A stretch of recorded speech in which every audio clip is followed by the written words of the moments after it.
হ্যাঁ, ইখতিলাফ মাল ইত্তেহাদের দরকার।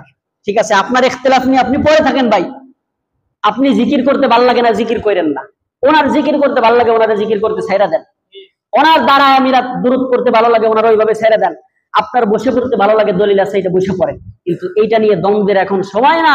এটা নিয়ে যদি এখন আমরা দ্বন্দ্বে পড়ি তাহলে আমরা যে স্বপ্ন দেখতেছি যে আগামীর বাংলাদেশ হবে ইসলামের বাংলাদেশ, আগামীর বাংলাদেশ হবে মুসলমানের বাংলাদেশ, কোরআন ও হাদিসের বাংলাদেশ, এটা আমরা গড়তে পারবো না। ঠিক কিনা জোরে কর?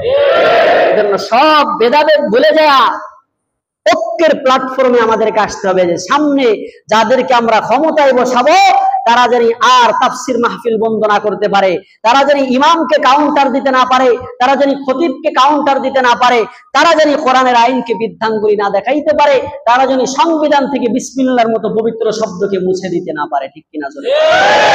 আল্লাহ তাআলা আমাদেরকে তৌফিক দান করুক, সকলে পড়ি আমিন। ভাইরা আমার, আজকে কাঠগড়া চৌরাস্তায় এই ইসকন সংগঠন নিষিদ্ধ হোক এই দাবিতে মিছিল হবে। এজন্য যাদের সুযোগ আছে ইনশাআল্লাহ জুমার পরে আমরা ওইখানে শরীক হব, পারবো তো ইনশাআল্লাহ?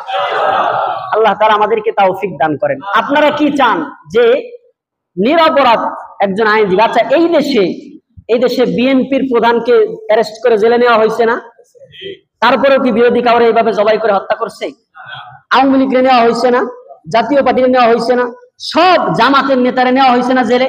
সব দলের প্রধানকেই তো নেওয়া হয়েছে, কিন্তু এমন আচরণ আজ পর্যন্ত দেখাই নাই, কারণ মুসলমান উগ্রপন্থী না, এই জন্য দেখাই নাই। কিন্তু এই মালাউনের বাচ্চারা ওরা কি করলো, ওদের মূল নেতাকে গ্রেফতার করছে, এই জন্য আমার একটা তাওহীদবাদী একজন ভাইকেই জবাই করে দিল।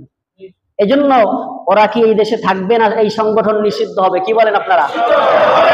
তো এখান থেকে যেমন আমরা দাবি জানাই, আজকে কাঠগড়া চৌরাস্তায় এটা নিয়ে মিছিল হবে, সমাবেশ হবে, এই জন্য ইনশাআল্লাহ সবাই ওখানে শরীক হওয়ার চেষ্টা করব। আল্লাহ তাআলা আমাদেরকে তৌফিক দান করুক। ওয়া মা আলাইনা ইল্লাল বালাগ।